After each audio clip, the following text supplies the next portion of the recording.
fokusnya pada budaya, ya budaya itu kemampuan, lebih cenderung ke kemampuan seseorang untuk bisa mengelola aset, memanfaatkan aset, dan menjadikan dia menjadi hidupnya lebih sejahtera. Budaya dalam arti di sini memang bagian dari konteks lingkungan ya, lingkungan yang juga membentuk masyarakat.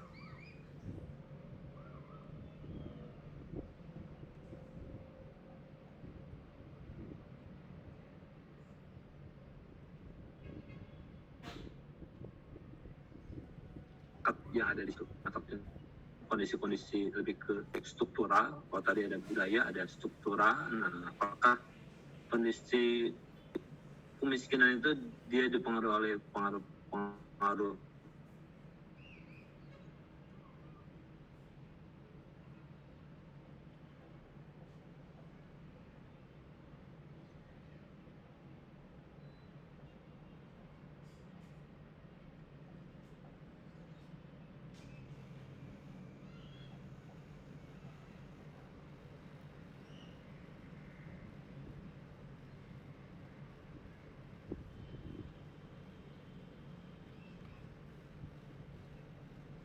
aktivitas untuk memenuhi kehidupannya dengan baik.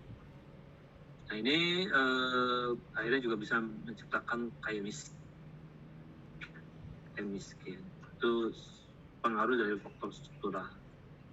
Nah ini ada beberapa definisi tentang kemiskinan, tipologi kemiskinan. Ada kemiskinan absolut. Nah, kemiskinan absolut ini ketika kemiskinan itu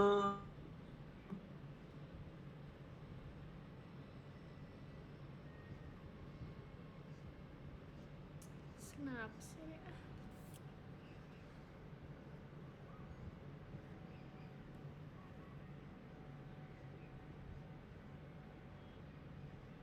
Misalnya kemiskinan absolut itu contohnya adalah kemiskinan menurut World Bank. Menurut World Bank, orang yang miskin adalah orang yang mendapatkan penghasilan di bawah $2. Nah itu kan sudah karena dianggap yang penghasilan di bawah $2, maka dia kurang bisa memenuhi kebutuhan dasarnya. Nah disebut itu kemiskinan absolut. Tidak dapat memenuhi kebutuhan dasar, dan kebutuhan dasarnya sudah ditentukan, sehingga siapapun orangnya, dia akan, kalau memang termasuk dalam kategori itu akan otomatis dia akan termasuk miskin. Nah itu yang disebut sebagai kemiskinan absolut. Saat kemiskinan ditentukan oleh ukuran-ukuran yang sudah ditentukan, sehingga siapapun kelompok individu yang termasuk ke dalam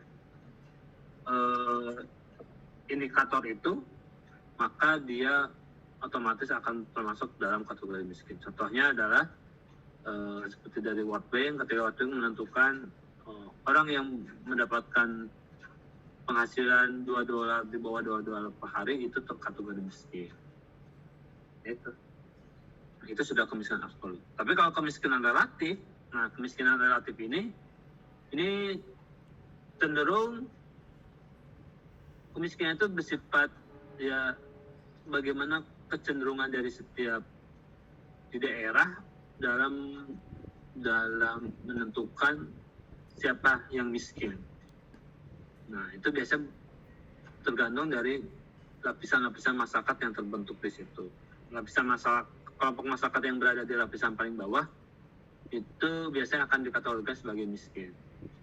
Nah, apa bedanya kemiskinan relatif dan absolut? Ya ini tentu akan berbeda. Kemiskinan relatif itu tidak diukur berdasarkan ukuran yang sudah ditentukan secara pasti ya.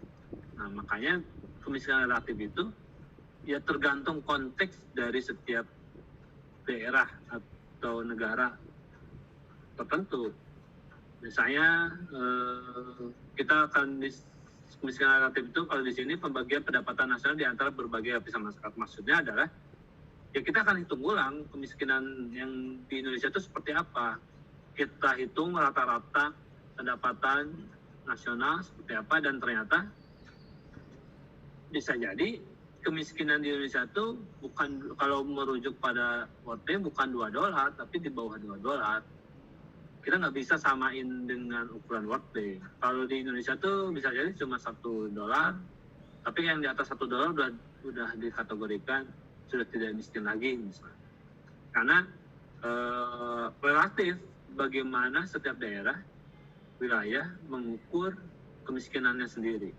Nah, kalau absolut itu dia bersifat umum, general. Kayak World Bank itu dia bisa digunakan di seluruh dunia. Karena ukurannya sudah pasti. Nah, kalau kemiskinan relatif tuh ukurannya itu tergantung dari setiap wilayah, komunitas, masyarakat, negara, yang dia akan menentukan sendiri bagaimana ukuran kemiskinan di daerahnya.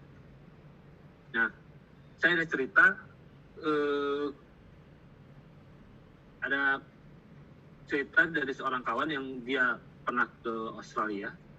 Dan di Australia dia berkunjung ke temannya,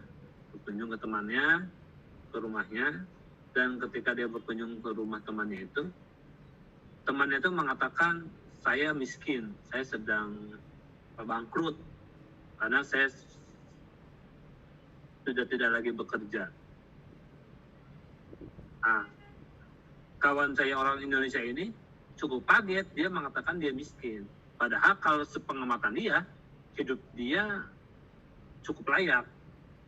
Rumahnya cukup layak, ada listrik, air, dia juga punya kulkas, punya TV dan sebagainya. Dan ketika dia buka kulkasnya isinya banyak makanannya banyak, dan bahkan kalau dia bandingkan dengan isi kulkas di rumah dia di Indonesia, itu lebih banyak yang temennya itu yang mengaku miskin. Nah, disitulah bagaimana kemiskinan itu relatif. Kemiskinan di Australia belum tentu miskin di Indonesia. Orang miskin di Indonesia mungkin kalau di Australia akan disebut, wah ini kemiskinan ekstrim. Kalau di Australia udah sangat miskin banget. Tapi kalau orang miskin di Australia, bisa aja kalau kita melihat, ini belum miskin itu Pak, Bapak masih enak banget, makanannya banyak, tinggalnya enak. Masa Bapak ngatain miskin? Bapak kalau lihat ke Indonesia, wah lebih parah. Bahkan kalau Bapak ke Indonesia, Bapak masih dianggap orang kaya ini. Nah, itu ciri bagaimana kemiskinan relatif itu ada ya. Nah, kalau kemiskinan relatif ini, karena itu akan tergantung konteksnya di setiap wilayah, bisa jadi kemiskinan relatif ini akan lebih abadi. Kenapa lebih abadi maksudnya? Karena ya di negara maju pun seperti Australia misalnya, ya tetap aja pasti ada orang miskin, karena orang miskin ini biasanya yang ada di lapisan paling bawah. Meskipun di negara maju pasti masyarakatnya terstratifikasi kan, terdiri dari lapisan-lapisan masyarakat. Nah, yang masyarakat yang paling bawah itu dia akan mengatakan kelompok dia ada kelompok yang paling miskin di antara kelompok-kelompok lainnya. Wah, meskipun kalau dibandingkan dengan negara-negara lain, bisa jadi dia jauh lebih baik ke depannya. Makanya kalau kemiskinan relatif cenderung ya selalu ada aja, karena relatif kan. Misalnya di kelas ini, ya mungkin kalau secara general kalian tuh bukan orang miskin. Buktinya kalian bisa kuliah di IPB, kampus yang cukup cukup baik di Indonesia. Kalian bisa sekolah di sini ya. Kalau indikatornya itu ya kita bisa katakan kalian sudah bukan miskin lagi. Masa orang miskin bisa kuliah misalnya? Tapi kan kalau kita sertifikasikan di sini pengkelasan, nah pasti ada tadi, makanya saya tanya pun, contohnya tadi ada yang merasa miskin, atau kalau kita ukur lagi berdasarkan, coba pendapatan kalian berapa, walaupun dikasih orang tua pendapatannya berapa, nanti kita akan lihat, lalu kita buat pengkelompokannya, pengkelasannya, lapisan-lapisannya, ternyata ada mahasiswa yang pendapatannya walaupun dikasih orang tua itu sebulan misalnya 5 juta, ada yang 2 juta, ada yang di bawah 500.000 atau di bawah 500.000. Nah, dari situ kita akan lihat bahwa kalau kita lihat berdasarkan pelapisan di kelas ini, maka yang mahasiswa-mahasiswa yang di bawah 500.000 pendapatannya itu yang terkategori miskin. Nah, itu biasanya cenderung kemiskinan relatif itu akan lebih ya pas selalu ada aja karena dia membandingkannya di wilayahnya sendiri. Lalu ini ada kemiskinan struktural. Nah, ini kemiskinan struktural, kemiskinan yang diakibatkan oleh struktur yang ada di masyarakat. Sehingga sebenarnya bukan karena si orangnya atau si masyarakat itu yang memang dia ingin miskin. Kalau menurut pandangan struktural, ya tidak ada masyarakat yang ingin miskin. Pasti semuanya ingin kaya. Tapi tidak semua masyarakat mendapatkan fasilitas, akses, sumber daya yang sama. Ada kelompok-kelompok masyarakat yang dianggap lebih mudah, lebih gampang mendapatkan akses terhadap sumber daya dibandingkan masyarakat lainnya, sehingga kesejahteraan masyarakat itu pun juga berbeda-beda. Nah, inilah yang mengakibatkan kemiskinan itu struktural sifatnya. Karena akibat struktur, bukan karena memang keinginan si orang itu. Misalnya katakanlah petani itu bisa jadi dari pagi dia, atau pedagang-pedagang itu yang di pasar-pasar itu bisa jadi dia dari pagi, dari subuh dia udah keluar rumah, dia udah mempersiapkan diri untuk dagangannya. Nah, kalau dilihat dari situ kan ini bukan persoalan dia malas atau tidak. Buktinya dia dari pagi kok sudah bekerja dari jam 4 subuh. Tapi ada persoalan lain yang mengakibatkan dia menjadi lebih miskin, yang di luar kehendak dia. Ada struktur yang mengakibatkan dia miskin. Nah, kalau kemiskinan sosial budaya atau kemiskinan kultural, nah ini kemiskinan kultural ini diakibatkan oleh memang ada nilai-nilai budaya di masyarakat yang menjadikan mereka miskin. Kenapa bangsa Indonesia, misalnya bangsa Indonesia dan termasuk negara dunia ketiga atau negara miskin? Mungkin ada yang beranggapan bahwa ada bangsa Indonesia memang orangnya malas kerjanya, nggak punya etos kerja, ya wajar lah negara kita negara miskin.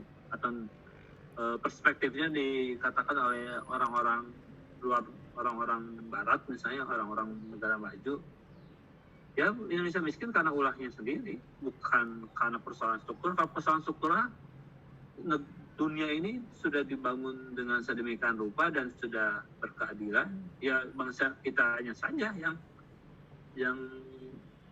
yang malas, yang nilai-nilai budaya etos kerjanya masih relatif rendah, sehingga akhirnya kita menjadi miskin.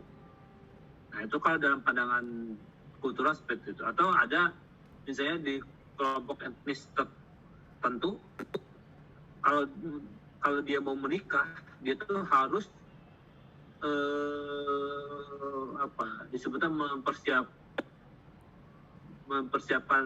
Kalau di Makassar mungkin ada panaik ya, atau di etnis yang lain tuh ada, biasa di timur juga tuh dia harus, kalau saya waktu itu pernah ke Flores, kalau yang mau nikah itu dia harus nyiapin berapa puluh ekor babi, berapa puluh ekor kuda, kambing, sapi, belum hasil-hasil bumi lainnya. Nah, kalau dihitung-hitung bisa 500 jutaan itu, ratusan juta, kata saya ngeri kali ini. Padahal kalau kita lihat tadi, Flores itu kategori ini ya, merah pekat ya, masyarakat miskin. Tapi kalau mereka mau menikah secara adat itu, mereka besar-besaran.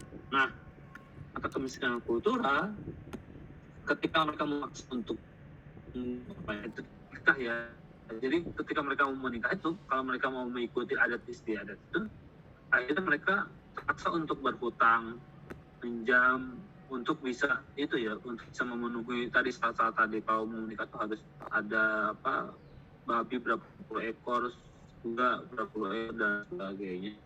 dan itu akhirnya dia ketika setelah menikah itu dia akhirnya banyak hutang ya. Nah ketika dia udah banyak hutang, udah dia akhirnya mau nggak mau selama hidupnya mungkin akan terus membayar hutang dan miskin. Nah kalau dalam kacamata kemiskinan kultural, nilai-nilai seperti itu dianggap nilai yang membuat memiskinkan. Tapi kalau menurut pandangan kemiskinan struktural, nggak ada budaya yang satu budaya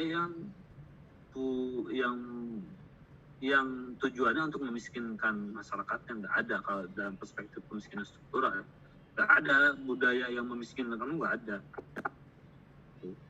Jadi ya mereka miskin itu cenderung karena memang misalnya di Indonesia Timur karena memang secara aksesibilitas masih kurang berkembang, pendidikan masih rendah, juga apalagi misalnya di Papua distribusi sumber daya alam juga tidak merata. Itulah yang menyebabkan miskin, bukan karena orang-orang. Nah, kalau dalam pandangan miskin, bahkan misalnya kalau kita kaitkan dalam konteks negara Indonesia, kenapa negara Indonesia miskin?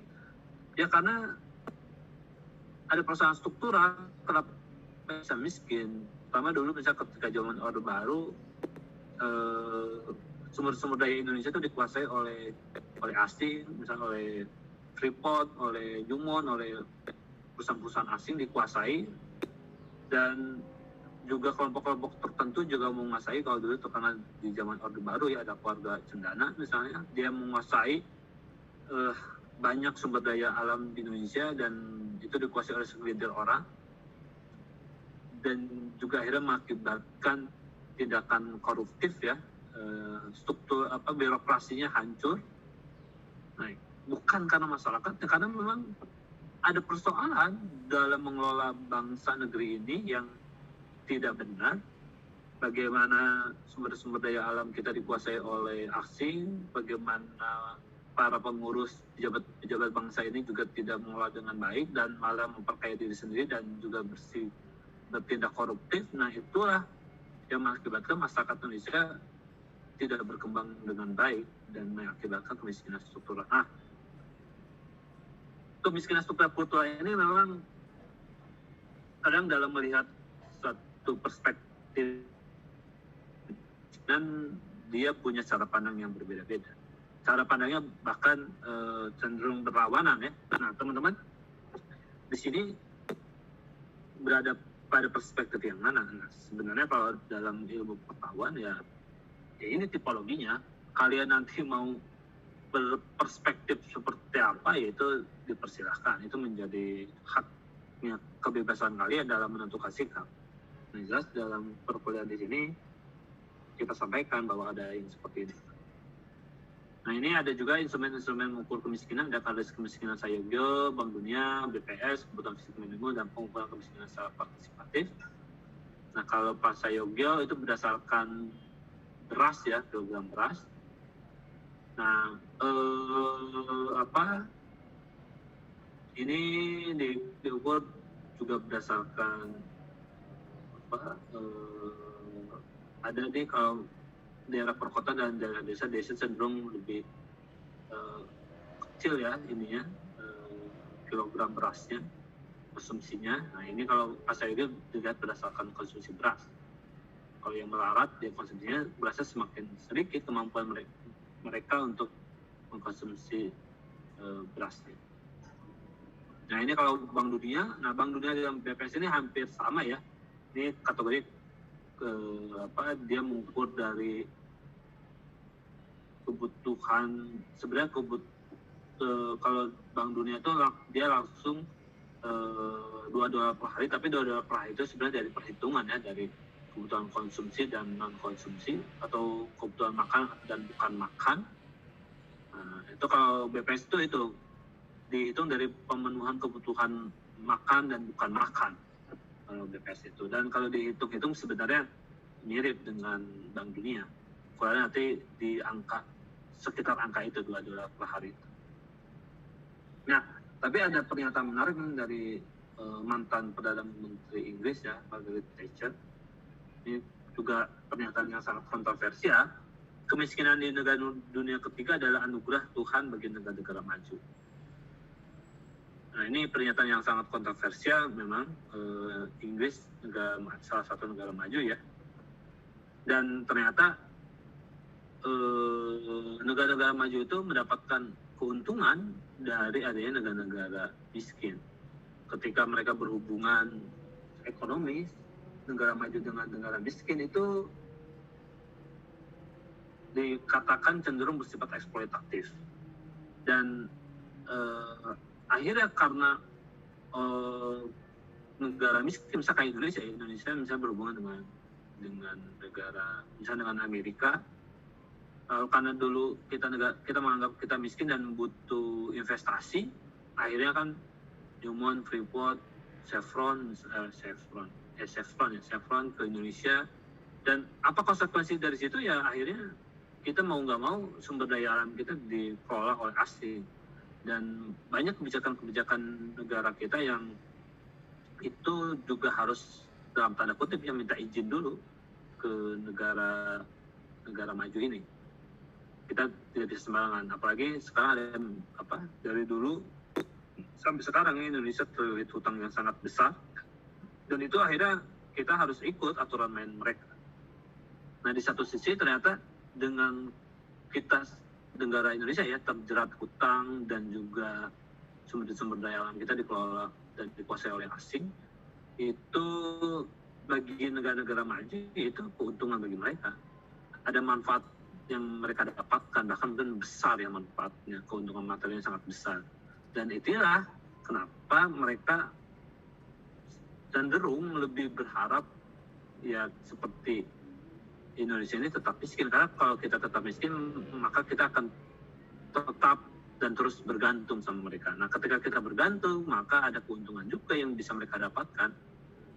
Nah, ini di ranah makro ya. Kalau di ranah mikro yang tadi kasus YouTuber tadi itu, konten-konten YouTuber ya, cenderung konten YouTuber itu kalau dalam perspektif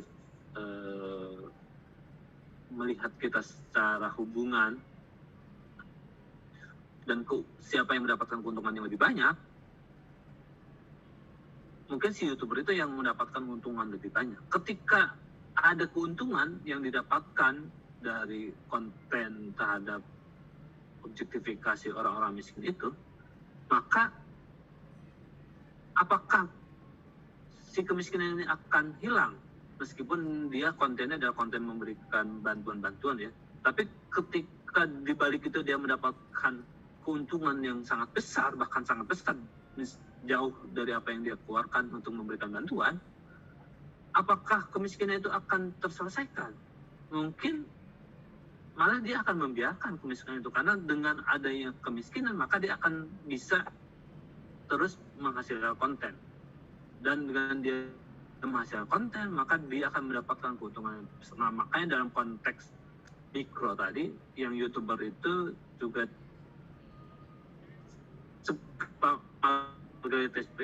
kemiskinan di Indonesia itu adalah anugerah Tuhan bagi para konten-konten YouTuber. Jadi kalau kita analogikan, diplesetkan dalam konteks YouTuber itu, ya pernyataan Margaret Thatcher ini mirip juga dengan kondisi yang mikro ya, secara mikro tadi, konten YouTuber. Dan kalau begitu, ya apa yang dilakukan oleh YouTuber tadi malah melanggengkan kemiskinan, bukan menyelesaikan kemiskinan. Karena dia mendapatkan keuntungan yang banyak, yang besar, dan dengan dia mendapatkan keuntungan kan dia mungkin akan lebih berharap kemiskinan itu tetap ada, karena dengan dia kemiskinan tetap ada maka dia akan tetap bisa membuat konten. Dengan dia bisa membuat konten terus maka dia mendapatkan keuntungan. Nah, disinilah perspektif kritis ya. Nah, dalam konteks sosiologis ada perspektif kritis. Tentu bagi teman-teman lain yang punya pandangan, misalnya ya seburuk-buruknya konten YouTuber dia tetap membantu dibandingkan orang yang memang tidak membantu sama sekali. Di situ saya sepakat bahwa dia telah memberikan bantuan secara material ya, dan mungkin dia lebih baik dibandingkan orang yang tidak membantu sama sekali. Tapi dalam perspektif kritis, kalau kita lihat lebih jauh, bisa jadi ini berbahaya seperti apa yang dikatakan oleh Margaret Thatcher ini, mantan Perdana Menteri Inggris ini.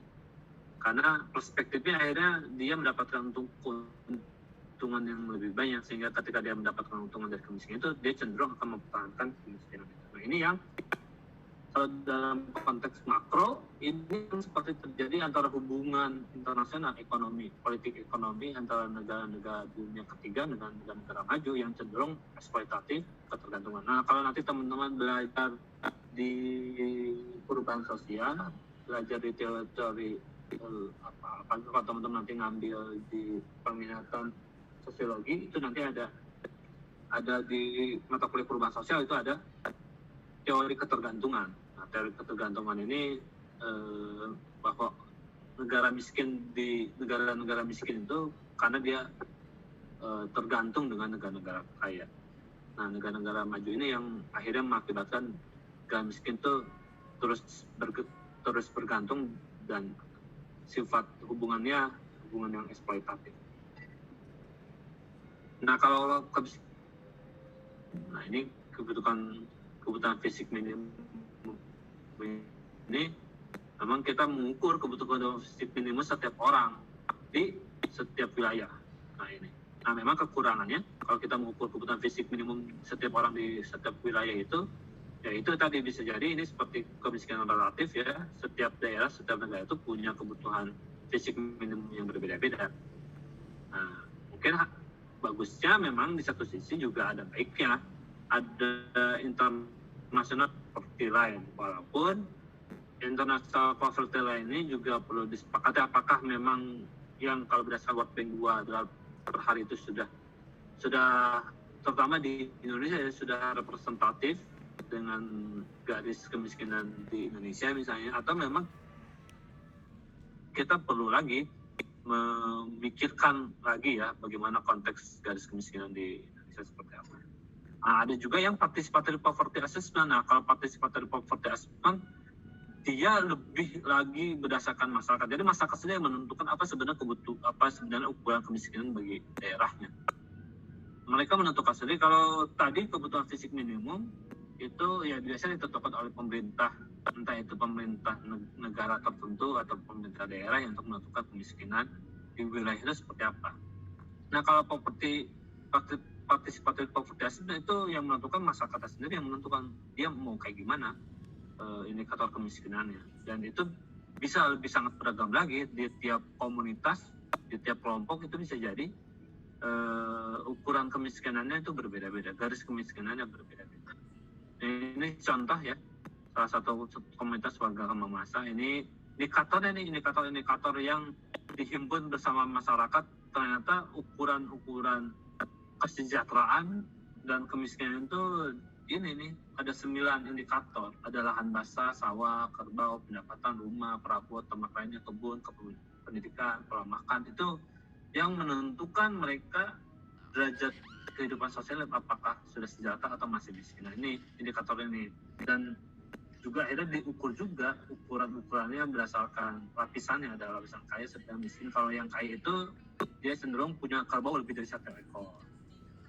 Dia juga punya 15-30 are lahannya ya. Pendapatannya dia sudah PNS atau lebih dari sama dengan 750.000. Oh, ini tahun 2008 di penelitiannya dan di Mamasa. Dan mungkin berbeda di setiap komunitas saya, mungkin berbeda. Kalau kita 750.000 itu udah kaya, di sini mah mungkin miskin ya. Kalau di kita paling kategori masih miskin.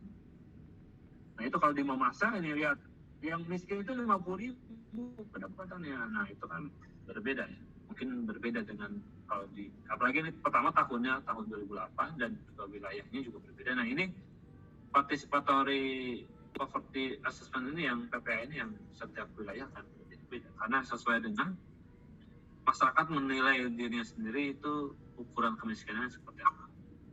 Nah kebutuhan untuk instrumen pengukuran kemiskinan, nah ini menentukan, jadi kita menentukan ya posisi kesejahteraan suatu masyarakat. Nah kalau kita kebutuhan indikator kemiskinan itu kita juga bisa mengidentifikasi ya existing kondisi kekinian suatu daerah itu seperti apa kalau kita bisa mengukur kemiskinan, dan akhirnya kita juga bisa menentukan target sasaran pembangunan negara. Jadi penting memang untuk mengukur kemiskinan karena kita akan menentukan sebenarnya posisi kesejahteraan suatu daerah, negara itu seperti apa, komunitas itu seperti apa. Lalu juga kita mengetahui dengan betul bagaimana kondisi existing masyarakat itu seperti apa, dan kita bisa menentukan target sasaran pembangunan daerah ke depan itu mau. Jadi solusi pengentasan kemiskinan, kalau solusi pengentasan kemiskinan untuk peningkatan kesejahteraan ini kita harus antara strategi, aksi, dan kebijakan itu menjadi sangat penting ya. Kita tentu harus memikirkan strateginya seperti apa, dan tentu harus ada aksinya, dan aksi dan strategi itu tentu harus diperkuat dengan kebijakan yang keberpihakan, kebijakan afirmatif. Kalau tidak ada kebijakan afirmatif juga percuma juga, karena nanti akhirnya hanya parsial saja aksi-aksi dan strategi yang dilakukan, hanya parsial, tidak menyeluruh. Nah, ini strategi pemberdayaan. Strategi pemberdayaan itu ada, kalau kita menggunakan strategi pemberdayaan, maka ada pengetahuan, tindakan, kesadaran menjadi 3 elemen penting dalam strategi pemberdayaan orang-orang miskin. Kita harus bisa meningkatkan pengetahuan masyarakat, kita juga harus bisa meningkatkan keterampilan tindakan masyarakat, dan juga yang penting itu kesadaran masyarakat itu terhadap kondisinya. Yang sama mereka tidak sadar atau mereka tidak punya kesadaran untuk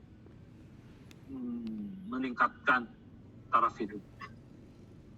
Nah, ini ekonomi rumah tangga sebagai kekuatan sosial ini kalau pakai teorinya Friedman 1992. Nah, ini ketika ekonomi rumah tangga sebagai basis kekuatan sosial, maka ada aspek-aspek yang menjadi penting. Ini aspek-aspeknya: informasi yang layak, keleluasaan, kelonggaran waktu, instrumen kerja, pengetahuan, keterampilan, ruang hidup yang dipertahankan, sumber daya finansial, dan mereka ada di ruang partisipatori yang juga tinggi dalam terutama dalam praktek pembangunan di wilayahnya, di desanya. Mereka juga terlibat dalam jaringan-jaringan sosial, mereka terlibat, mereka tidak terpisahkan. Nah, ini dari situ nanti tentu mereka akan punya kekuatan sosial, ekonomi rumah tangga, terutama untuk kemiskinan yang bersifat absolut. Kalau kemiskinan absolut yang sudah ditentukan, mereka dengan kekuatan ini, basis kekuatan sosial menurut Friedman, itu yang menjadi kekuatan ya. Informasi yang layak, keleluasaan, instrumen kerja, pengetahuan, ruang hidup, sumber daya, dan tentu didukung oleh organisasi sosial. Bagaimana masyarakatnya di situ, pemerintahannya di situ juga mensupport, mendukung, lalu juga jaringan sosial di antar anggota masyarakat, itu juga mendukung, sehingga ini yang menjadi kekuatan sosial bagi ekonomi rumah tangga untuk bisa lebih baik lagi dan bisa keluar dari jeratan kemiskinan. Ini ada aksi kolektif. Nah, aksi kolektif pada prinsipnya aksi kolektif adalah aksi bersama ya, orang-orang miskin untuk kita keluar dari kemiskinan. Tapi sebenarnya bukan hanya orang miskin, ini harus melibatkan berbagai pihak, bahkan juga perguruan tinggi harus terlibat dalam aksi kolektif untuk bisa menyelesaikan persoalan kemiskinan. Pemerintah, swasta juga tentu harus terlibat, karena semakin kolektif, semakin banyak pihak yang terlibat, itu semakin bisa kita mengangkat atau menyelesaikan permasalahan kemiskinan. Kalau hanya yang bergerak orang-orang miskinnya saja, tanpa didukung oleh perguruan tinggi, pemerintah, bahkan swasta, tentu ini akan sulit ya. Nanti permasalahannya kalau tidak didukung, nanti ujungnya bisa aksi kolektif orang-orang miskin untuk melakukan aksi yang bersifat revolutif, menghancurkan struktur sosial yang ada, karena dianggap struktur sosial yang ada mengakibatkan mereka menjadi miskin, sehingga kalau masyarakat kelas miskinnya mereka punya punya kesadaran kelas, dan mereka menganggap bahwa struktur sekarang yang mengakibatkan mereka miskin dan tidak ada upaya secara terstruktur untuk membantu mereka, dan apalagi pihak-pihak yang dianggap punya kekuatan seperti pemerintah, swasta, dan bahkan juga perguruan tinggi tidak membantu mereka. Nah, ini bisa jadi itu akan menciptakan kekuatan aksi kolektif untuk merubah struktur, revolusi struktur. Nah, ini yang sebenarnya terjadi di reformasi 98 itu kan karena ketimpangan yang tinggi. Terus juga ketika revolusi 60 zaman Soekarno itu juga karena persoalan ketimpangan, kemiskinan yang tinggi, sedangkan di sisinya ada kelompok masyarakat yang hidupnya bergelimang harta. Nah, ketika ada persoalan ketimpangan yang tinggi, nah itu biasanya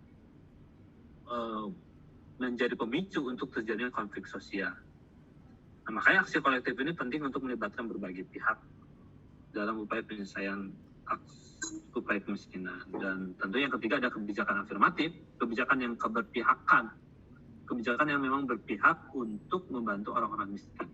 Karena kebijakannya, tentu kebijakan yang afirmatif itu yang seperti apa? Bagaimana misalnya subsidi, misalnya bagi petani ada kebijakan subsidi bagi petani, kebijakan subsidi bagi orang-orang miskin, sehingga masyarakat miskin lebih dimudahkan, lebih dimurahkan, lebih dibantu. Nah, itu contoh kebijakan afirmatif untuk membantu orang-orang miskin. Subsidi atau beasiswa pendidikan bagi petani, bagi anak-anak petani. Misalnya di IPB ada beasiswa anak-anak petani di seluruh Indonesia. Itu misalnya kalau anak-anak petani itu bisa gratis kuliah di IPB. Nah, itu kan salah satu contoh kebijakan afirmatif, kebijakan yang keberpihakan terhadap kalau IPB terhadap petani-petani di Indonesia. Contohnya dengan memberikan beasiswa pendidikan bagi anak-anak petani. Nah, itu kebijakan afirmatif, kebijakan yang keberpihakan. Saya kira sekarang yang ada yang undang-undang desa ya tahun 2014 tentang desa, lalu juga sekarang ada tentang SDGs. Nah, itu kan kebijakan-kebijakan afirmatif keberpihakan terhadap masyarakat desa untuk desa bisa lebih maju lagi, bisa berkembang. Tapi apakah sudah cukup? Saya kira perlu juga kita timbang, apa kita tetap pikirkan, apalagi sekarang juga ada kebijakan-kebijakan yang dianggap cenderung keberpihakannya pada swasta, pada pengusaha, pada kelompok tertentu, pada investor.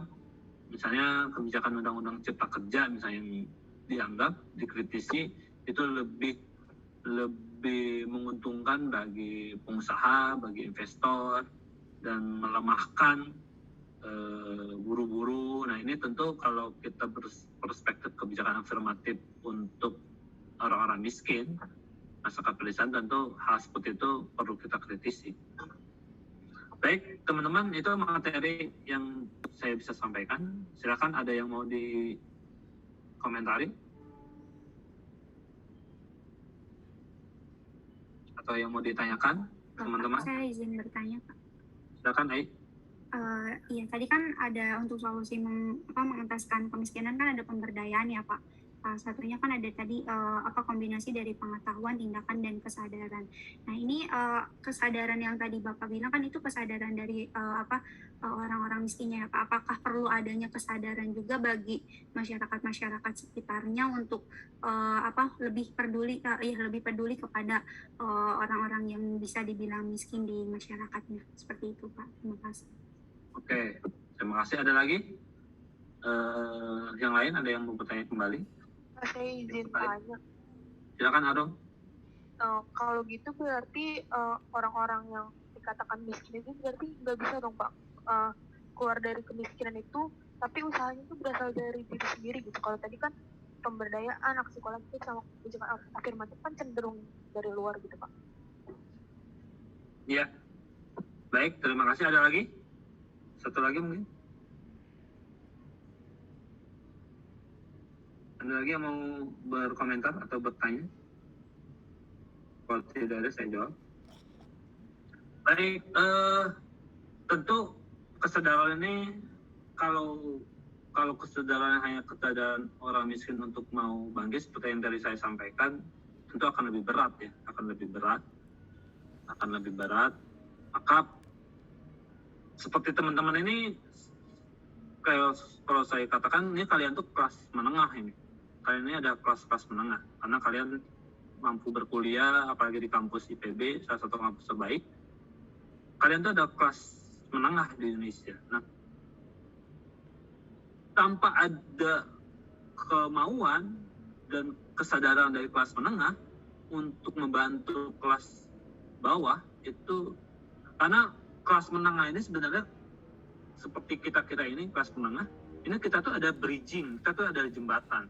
Karena kalau langsung ke kelas atas misalnya yang kelas elitnya, tentu dia lebih punya jarak ya kepada kelas bawah. Nah, kita ini yang lebih ke kelas menengah itu sebenarnya diharapkan itu lebih dekat dengan kelas bawah, dengan orang-orang miskin, dan akhirnya bisa membantu mereka lebih mudah karena jarak secara stratifikasi stratanya lebih dekat. Nah, makanya kalau dalam contoh-contoh, kalau teman-teman belajar tentang sejarah revolusi, itu biasa revolusi itu diinisiasi oleh kelompok-kelompok kelas menengah. Di Indonesia juga reformasi 98, terus dulu revolusi 60, bahkan kemerdekaan negara Indonesia itu diinisiasi oleh kelas-kelas menengah. Soekarno, Hatta itu kan dia orang-orang kelas menengah, dia berpendidikan tinggi, tapi dia punya kedekatan dengan masyarakat bawah dibandingkan dengan misalnya raja-raja. Kalau dulu kan Indonesia masih kerajaan-kerajaan yang cenderung jauh ya jaraknya dengan masyarakat bawah. Nah, makanya teman-teman di sini mahasiswa itu perlu memiliki kesadaran, kepekaan, sensitivitas terhadap isu-isu, terutama isu-isu kemiskinan, karena kelas menengah lah yang secara sejarah bahkan di luar negeri revolusi Perancis itu juga diinisiasi oleh kelas-kelas menengah. Hampir semua upaya-upaya revolusi untuk menjatuhkan rejim itu diinisiasi oleh kelas menengah. Kalau kelas bawah, kenapa kelas bawah cenderung sulit? Karena mereka secara sumber daya mereka tidak punya. Mereka tuh secara sumber daya keterbatasan. Maka kelas menengah yang punya kebaik-hatian, yang punya interest terhadap mereka, kepedulian terhadap mereka, itulah yang biasanya akan membantu. Tentu dalam aksinya, dalam praktiknya, masyarakat kelas bawah juga punya peranan penting ya dalam mengubah nasibnya. Karena biasa jumlahnya lebih besar, lebih banyak, dan ketika melakukan aksi, apalagi turun ke jalan, aksi untuk melakukan tekanan secara mobilisasi, tentu masyarakat bawah punya kekuatan itu di situ. Kekuatan solidaritasnya juga cenderung kalau masyarakat bawah kuat ya. Karena senasib dan seperjuangan itu kalau kelas bawah itu. Dia punya rasa itu. Nah, rasa itu yang menjadi kekuatan mereka. Modal sosial di masyarakat kelas bawah biasanya lebih kuat, mereka lebih guyup, biasa begitu.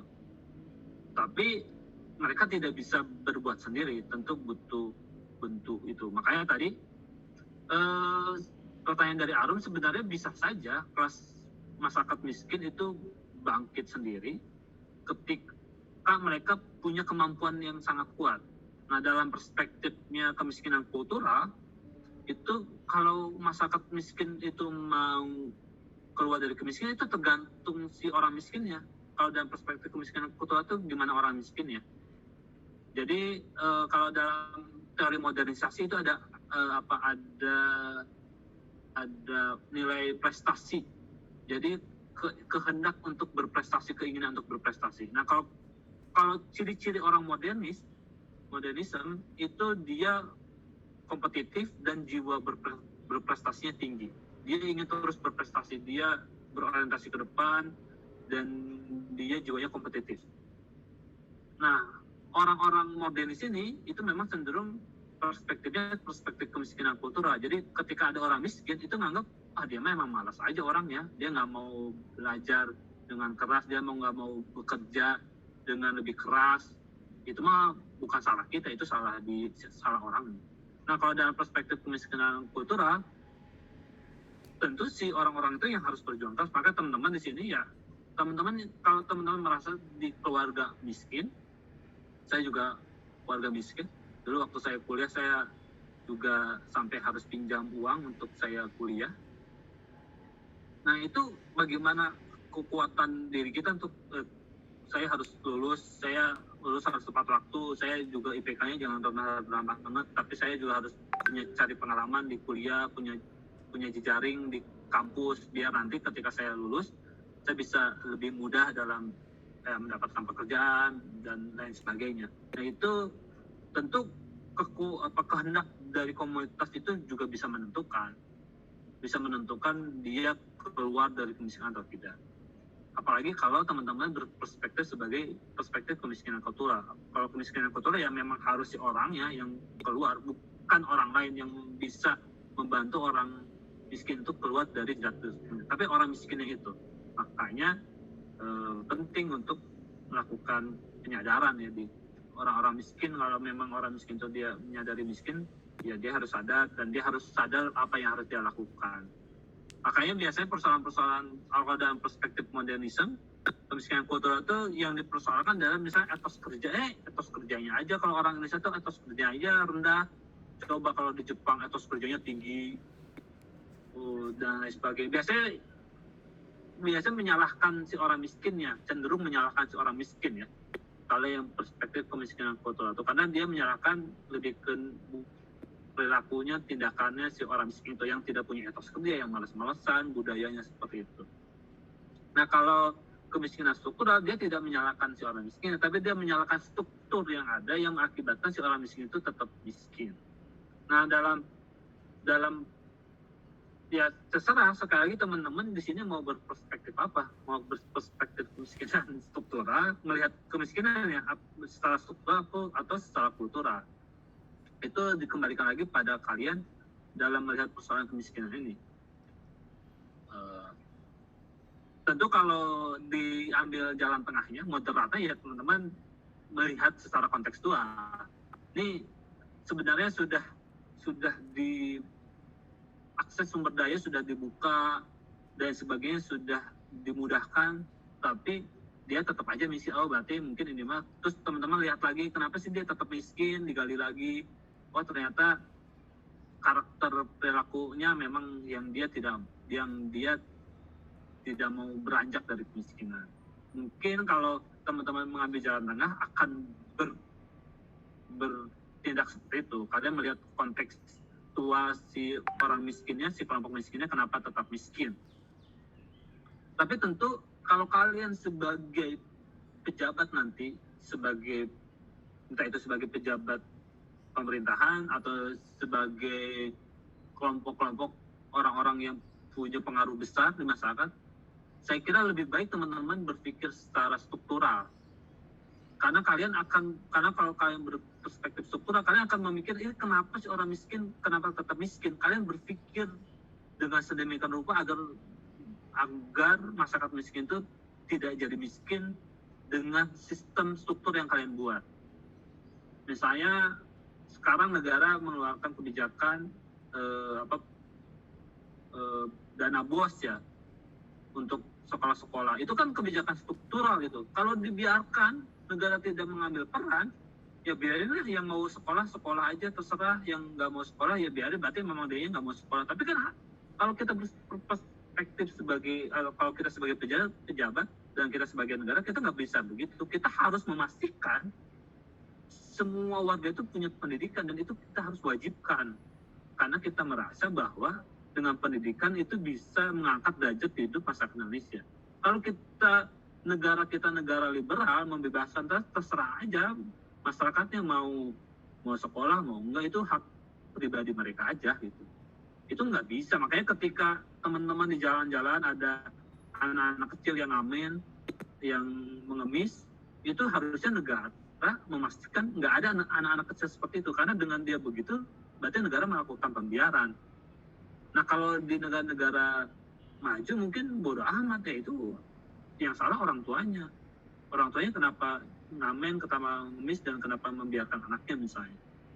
Kalau negara-negara kita, harusnya negara Indonesia Pancasila di undang-undangnya pun ada, negara harusnya memastikan warga negara itu terpenuhi kebutuhan dasarnya, itu ada di undang-undang.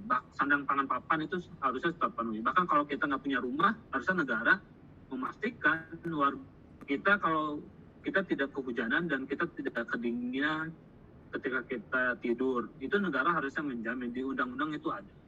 Nah kan dari aturannya negara kita ada cenderung ke negara kesejahteraan ya, negara yang memastikan masalah negara itu punya peranan dalam memastikan warganya terpenuhi kebutuhan dasar. Nah ini yang menjadi titik kritis saya kira bagi persoalan di negeri kita. Tentu tadi kalau teman-teman berperspektif kultural struktural tadi cenderung seperti itu, dan dalam usulan di mata kuliah ini memang kita harus juga melakukan kesadaran itu juga kultural, bisa bersifat kultural. Kita menyadarkan masyarakat secara budaya, dia harus secara niatan perilaku, dia harus sadar bahwa dia harus misalnya lebih rajin bekerja, dia harus mau sekolah yang tinggi, jangan malas-malasan. Tentu itu juga penting, tapi di satu sisi juga perlu aksi kolektif, perlu kebijakan afirmatif untuk memastikan, untuk bisa meminimalisir orang-orang jatuh miskin dan mengangkat derajat orang-orang miskin. Ada lagi yang mau ditanyakan?